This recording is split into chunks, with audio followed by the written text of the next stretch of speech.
to my video series on facts, values, and flourishing. Let's dive right in. Suppose a young woman, say 18 to 22 years old, has a great idea for a new software product that will enable people to produce podcasts and monetize them in a way that is much more efficient and much more effective than anything on the market.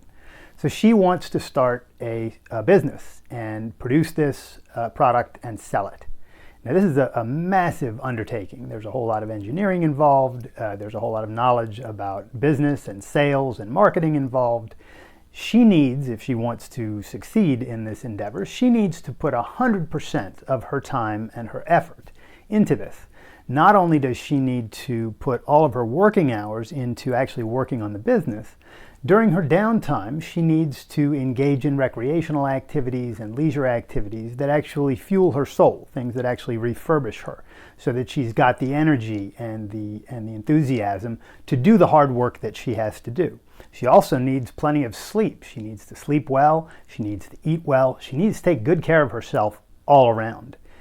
In short, in order for this girl to succeed in her venture, she needs to put 100% of her mind and her body toward this venture.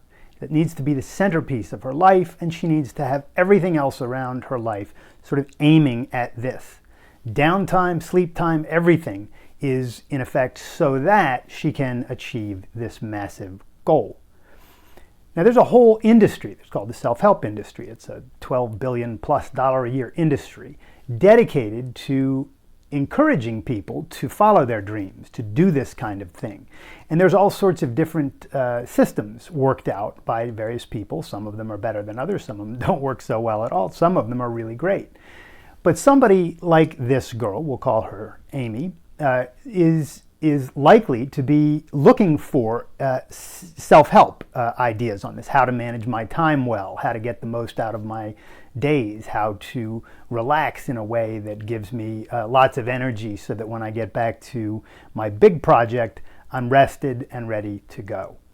So she's probably looking at some of these systems. She might look at David Allen's Getting Things Done. She might read books such as Think and Grow Rich. She might look at various marketing ideas that are integrated with self-help.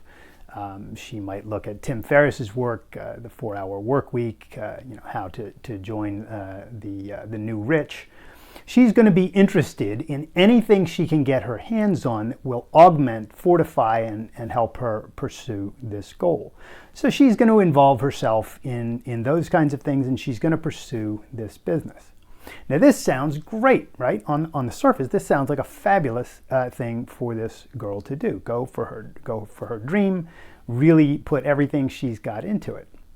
But observe that according to traditional morality, according to the idea that being moral consists in selflessly serving other people, she is not being moral. If she puts 100% of her time into this venture, and even her downtime is going into things to refuel her soul and to give her more energy and rest so that she can pursue this venture, she's being 100% self-interested. She's not living selflessly at all. So right here on this one example, and we'll see more, we see that there's a big disconnect between people trying to pursue their lives and make their lives the best, happiest, most fulfilling life it can be, and the moral code that most people hold on to or think is what morality is all about, the moral code of altruism, which alter is Latin for other. Altruism means otherism. And the man who coined the phrase altruism, the term altruism, Auguste Comte, said that altruism means living for others. Now, he didn't coin the idea of living for others and the idea that that's the morally correct thing to do, but he coined the term that captures that.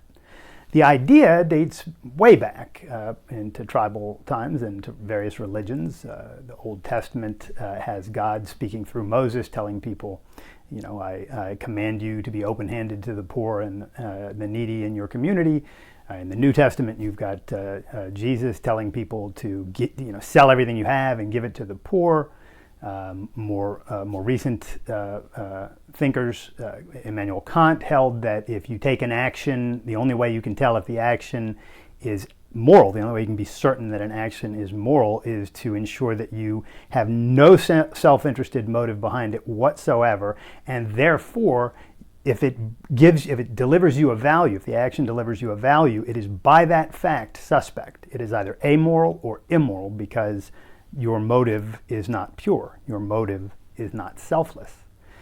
More recently than Kant, we have the whole egalitarian movement and utilitarianism, two movements that are quite related. So utilitarianism is the idea that being moral consists in acting in a way that is in the best interest of the greatest number. So it's act so that you serve the greatest good, the greatest number for the greatest good, or the greatest good for the greatest number. The egalitarian movement is the idea that moral action means acting in a way that enables other people who have less than you to gain from your actions, but if you gain from your actions, that's bad. So the only way to be moral is to act in a way that renders other people who have less than you so that they gain a value from that. So in all of these cases, you're living for others, and that is what the idea of altruism is all about. And it is completely in conflict with the entire self-help industry and with everything that everybody is not. There are people in the self-help industry, there are books and there are programs in the self-help industry that say, try to weave religion and altruism and various kinds of selfless and self-sacrificial action into your program of making your life the best it can be. But if you take the idea that you should make your life the best it can be, and if you take that and pursue that purely in a self-interested way, then you are utterly denying or you're actually contradicting in your actions at least, the traditional and widespread morality of altruism. Yes, you can mix these ideas, and we'll talk about that in a minute, but the mixture renders you exactly that, a mixture. And that gives you a mixture on the psychological level and on the existential level, the level of what happens to you in your life if you act partially self-interested and partially selflessly. So let's follow this girl a little more, and let's say that we'll give two scenarios. We'll give a scenario where she decides that she wants to pursue this business with this podcast software that she's developing, and she goes for it. But along the way, she starts to realize that she's really being pretty selfish, and she doesn't want to be selfish because that means she's bad, and she was raised to believe that it's bad to be selfish. She doesn't want to be seen that way. She doesn't want to be that way. She doesn't want to be a bad person. Who does? So she decides that although really doing the best in her pursuit of her dream would require that she put 100% of her time, effort, thought, energy into that direction, she decides to take a couple days a week and give that to the needy and the poor on the grounds that she has a moral duty to do this. So she starts taking her Thursdays and her Fridays off, and she's going to soup kitchens, and she's changing bedpans for strangers in hospitals, and basically engaging in self-sacrificial action in order to feel moral. Now, what happens to this girl's career if she does this? Is it going to be as robust and as phenomenal and as successful as she had planned? Or is it going to be a mitigated version of her dream that has been damped down by her selfless service and the time and energy that she has put into that? That's pretty clear what's going to happen here. She's going to have, instead of achieving the greatest happiness and the greatest success that she could have achieved in life, she's going to, at best, have some kind of a mitigated, watered-down sort of happiness. A lot of people do this. This is not an unusual situation.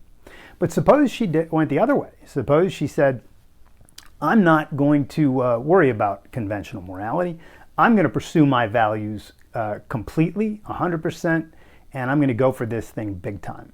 And she does, and she succeeds as she only could by doing it that way. And she becomes extremely successful. She produces a software that enables millions of people to start new podcasts and to do so more effectively and to monetize them. And she becomes extremely wealthy, extremely happy, and extremely capable of living her life exactly the way that she wants to going forward. There's a big difference between these two kinds of lives, and we can see them. We see these all over the place. You probably in your own life are familiar with this kind of a conflict, and you certainly, if you don't have it in your own life, you certainly know of other people who face these kinds of conflicts. So there appears to be this big contradiction between being good and what's good for you. And I think this is really perverse, and I want to get to the bottom of this and try to figure out whether there's a way to integrate being good and making your life the best that it can be for yourself. It seems to me that these things ought to be one and the same.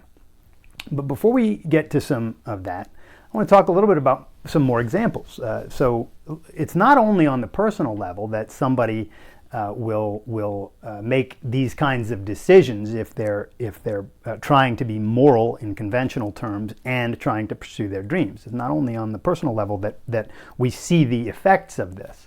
There are social consequences to this, which I want to talk about for a minute, and then there are political consequences. So there are three levels of consequences here. There's personal, social, and political. On the social level, let's say she does pursue her dream 100% and says, to heck with conventional morality and living for others. That's just not for me. Well, how is she going to be viewed by other people? Now, presumably, she's a very independent person if she's doing this, so she may not care how she's pursued by other or viewed by other people, and no doubt that would be the case. But there's an injustice here. If what she is doing is right, then there's an injustice in her being looked down on for what she's doing. On the other hand, if what she's doing is wrong, there's an injustice in what she's doing, right? So if she should be serving other people and she's not, then she's committing an injustice.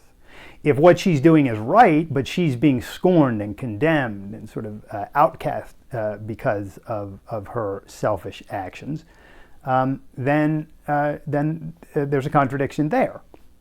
So what is the deal here? Is there a contradiction between pursuing your dreams and trying to make your life the best it can be, or is there not? If you want to just get an indication of what happens if you tell somebody that you want to live completely selfishly, going after your dreams and not worrying about the poor, bring it up at a dinner party and see what happens. You'll see the scorn right there, unless you happen to be at a very unusual dinner party. So there's the social level too. There's this sort of contempt that many people have because of their conventional morality. There's a contempt for people who buck that morality and try to live on their own terms and for their own sake.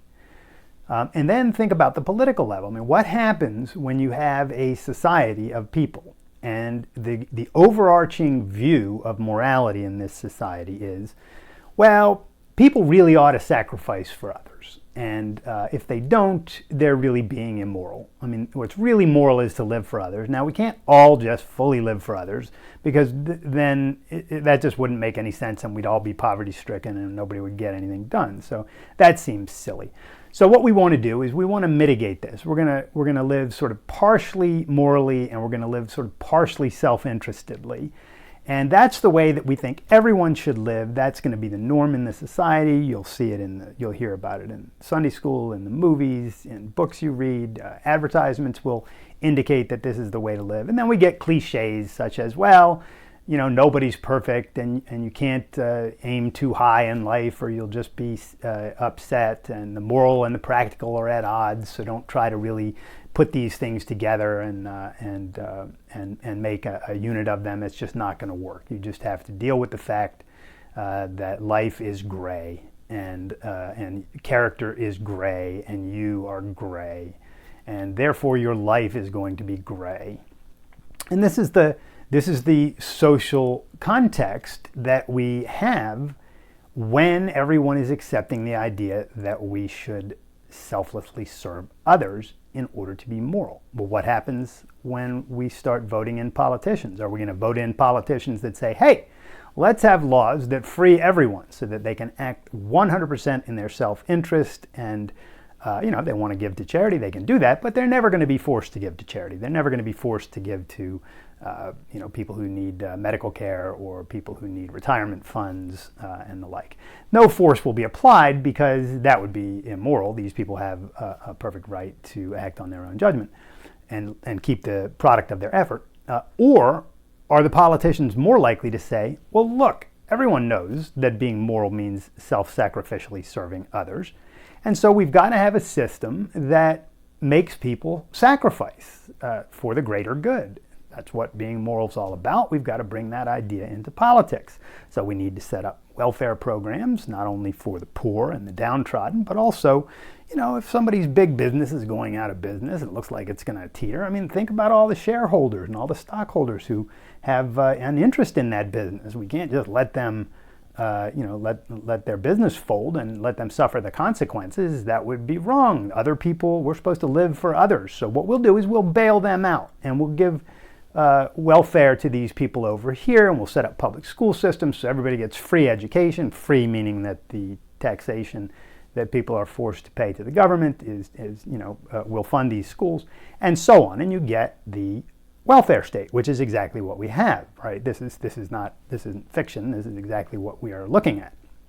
So this idea that being moral consists in selflessly serving others is clearly at odds with the idea that you should make the most of your life, pursue your values to the hilt, never skip a beat, or never compromise in trying to make your life the best, happiest life it can be.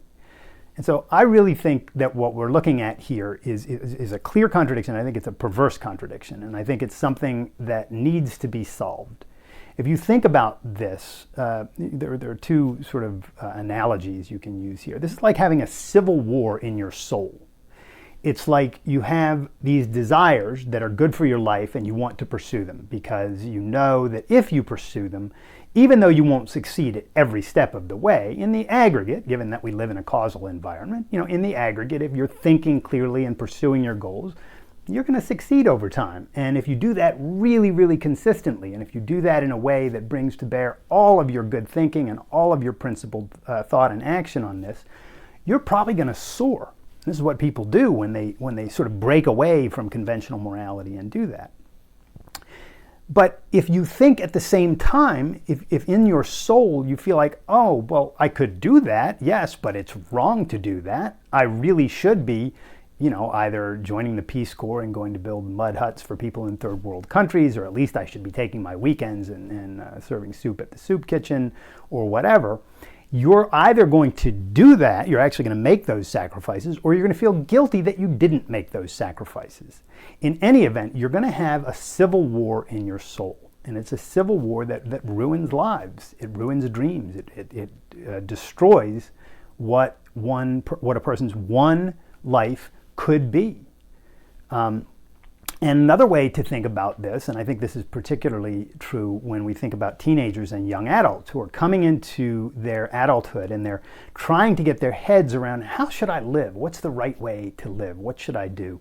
And they're starting to think sort of on a philosophic level. And if they buy into this idea that, well, if you want to be moral, you've got to live for other people. And if you want to have a happy life, you obviously have to pursue your goals. So you're going to have to do some kind of a mixture here. You're going to have to be immoral sometimes and moral sometimes. And then you'll just be this kind of gray contradiction in your soul. Well, what does this do to a kid or a young adult trying to make his way in the world and trying to understand how to live well? If he thinks, well, if I act in a way that's good for me, that means I'm being immoral. If I act in a way that's fully moral, then my life is going to suck. I'll live a life like Mother Teresa or the like. And so what happens is you have this contradiction in his soul now that's entered, because unless he's got the wherewithal or the mind to figure out what this contradiction is and to dispense of the contradiction, to solve it, it's like planting a time bomb in this young adult's head, because there's a contradiction that is going to constantly churn in his head. And every time he's doing something and feeling like he's being extremely successful and doing good things for himself, he's going to reflect and feel like, I really should be doing what my Sunday school teacher told me I should do. And every time he goes to do what his Sunday school teacher told him he should do, or sacrifice on whatever grounds, whether it's secular grounds or religious grounds, he's going to mitigate the kind of happiness that he could have had, and he's going to know that. He's going to feel this in his brain. And this is going to either blow up at some point, or it's just going to pressurize and create, depression, anger, resentment of the world. It feels like the world for this guy is just unfair. Being good isn't good for you. That's a bad situation. That's a bad situation for a young adult or a teenager to be in, but almost all of them are. Almost everyone has this kind of idea. So to put this in a nutshell, we have this healthy, in my view, this healthy idea of trying to make our lives the very best that our lives can be, the happiest, most fulfilled lives possible. We can live for 80, 90, 100, 110 years possibly at this point, and who knows where that's going to go if the geeks keep up their excellent work and if the FDA stays out of their way.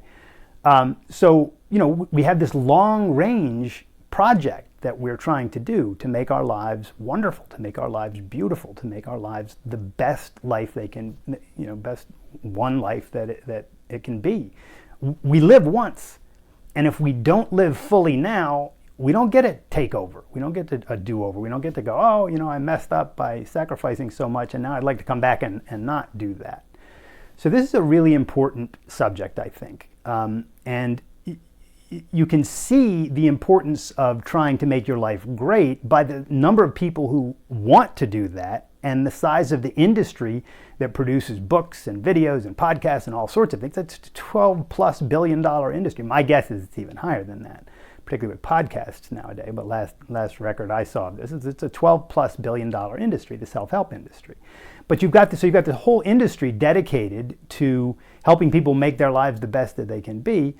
And is it a moral industry? No, it's not. It's not moral according to traditional morality. Now, again, some of the people in this industry advocate, mixing religion with this. But then you're not making your life the best it can be. You're making your life the best it can be mitigated by self-sacrifice for others. And again, I'm talking about taking seriously the idea of making your life the very best that it can be. So if the self-help industry, insofar as it's after that goal, is what I'm talking about. And so you've got this huge industry that's trying to help people do that, and then you have the common morality, the traditional morality, the widespread idea that being moral, consistent, selflessly serving others, which completely contradicts that and undermines the entire process. So our project for this video series is to see whether we can find a moral code based on facts that's demonstrably true, that we can see is true by means of observation and logic, that integrates with rather than contradicts the aim of making your life the best it can be. I think we can do this, and that's what this series is all about. And I want to talk to you a little bit now about how we're going to proceed. So today you've already gotten an indication of the problem that I want to address in this series. And we'll talk more about the problem too as time goes on, but that's the gist of it. So today we talked about pursuing personal happiness and being fully moral. Is this a contradiction? And by the way, this is an outline or a handout that has the general structure of the discussion that we're going to have, and you can find this by just searching facts, values, and flourishing. It's a PDF, so I encourage you to find it and print it, or at least put it on one of your devices so you can look through it. But here's the structure of how this is going to work. It's going to be about a 7-week course with a break in the middle, which I'll talk about in a minute. So we talked about pursuing personal happiness and being fully moral. Is this a contradiction today? Next week, we're going to talk about facts and values. What's the connection? Most people believe that you can't derive values from facts. You can't derive moral principles from observation and logic. You can't get oughts from what is, to put it in the common parlance. And we're going to talk about that fact, value, or is-ought dichotomy next week, and we're going to try to really understand why this stumps so many people. Then we're going to look at how the American philosopher Ayn Rand solved this problem, how she derived morality from reality, how she did so by means of observation and logic in a way that is demonstrably true. And this is going to be really interesting, particularly if you've never heard her derivation before. I think you'll find this fascinating. And then after that, next week, we'll also look at objections to Ayn Rand's take on this, Ayn Rand's theory of how you derive morality from reality. We'll look at some objections, some of the bigger ones, the more cogent ones, and we'll see why they don't hold water, and why, and during that time, this will actually bolster the truth of Rand's theory. I think you'll see that it does. The following week, we'll talk about objective values as both absolute and conditional. And this may sound like a contradiction, but when we get there, I think you'll see that it is not. We're going to talk that week about the objectivity of moral values and why a person can reject those objective values if he wants to, and why that's not a contradiction. We're going to talk about the meaning of life, the secular observation-based meaning of life, and why a person can deny that if he wants to. So it's going to be objective, yet conditional, and not binding. And then we're going to talk about, at number 3 that week, we'll talk about objective morality as neither dogmatic nor confining, but rather as chosen and liberating. A lot of people think that if you have an objective code of values, that it's going to be dogmatic and tell you have to do this, that, and the other, and if you don't, you're being immoral, and that's the way it is. And this is a completely different approach. What we're going to be looking at here is not dogma. It's going to be all about goals and causality. If you want to achieve something, you have to enact the causes that will bring about that end. And so we'll talk at length about that and how that is just a completely different approach to morality than the traditional approach. Lastly, that week we'll talk about disciples of causation versus disciples of duty, which is a concept or an idea that Ayn Rand came up with. And that will, I think, really help to drive home what the consequences of a proper observation-based morality is all about, and the importance of that, and how that will, the difference between that and living by a traditional code. So there are 2 different codes and 2 very different kinds of lives that come from them. The week after that, we'll talk about morality as the science of human flourishing. At that point, we will have seen how it is that this is literally a science, just like every other science, with observation, principles, integrations, even measurement involved. And we'll talk about the law of causality at length again there. We'll talk about value hierarchies, how to organize your values in life, and how to pursue them in a way that is measurably ideal. And so I'm going to talk about what I call the math of, moral math of flourishing. We'll also talk that week about the principles of non-contradiction, non-sacrifice, and non-neutrality. And all of those will highlight and underscore the scientific nature of the code that we've covered to that point.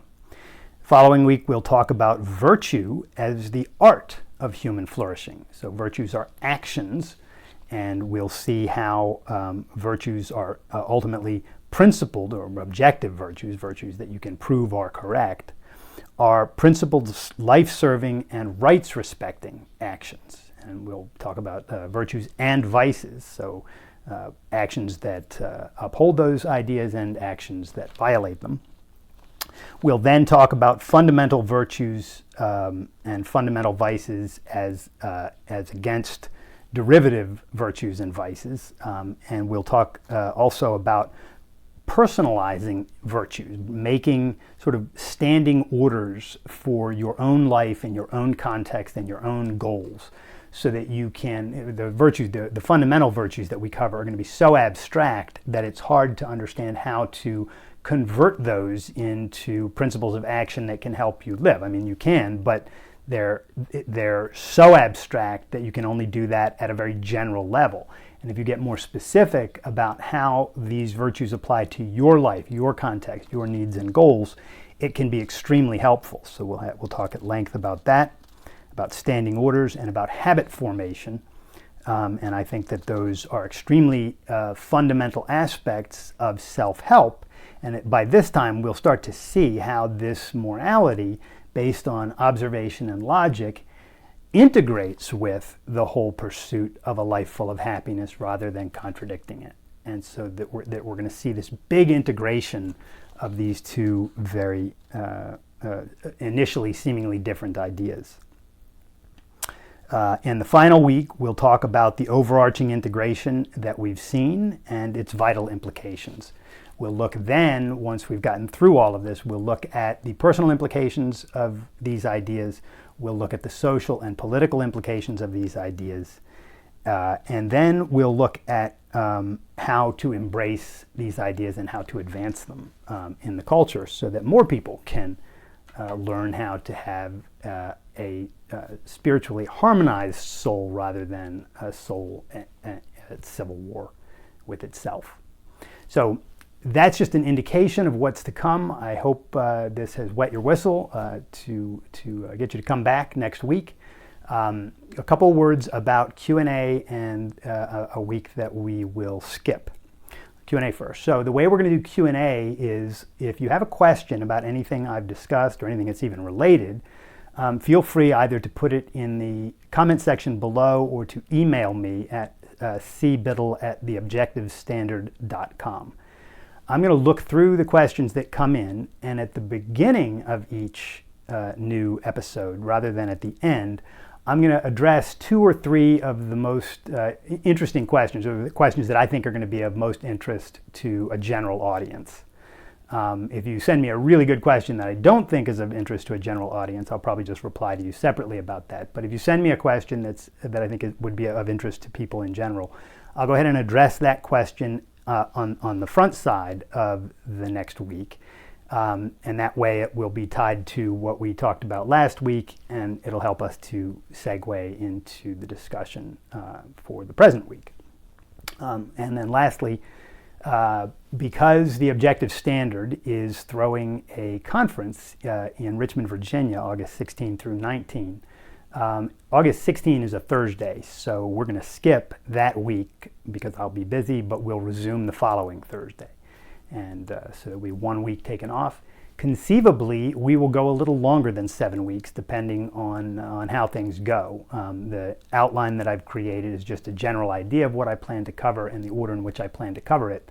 But if other things pop up that warrant further discussion on some point, we'll go ahead and take advantage of the fact that we're having fun and learning, so we'll have additional episodes.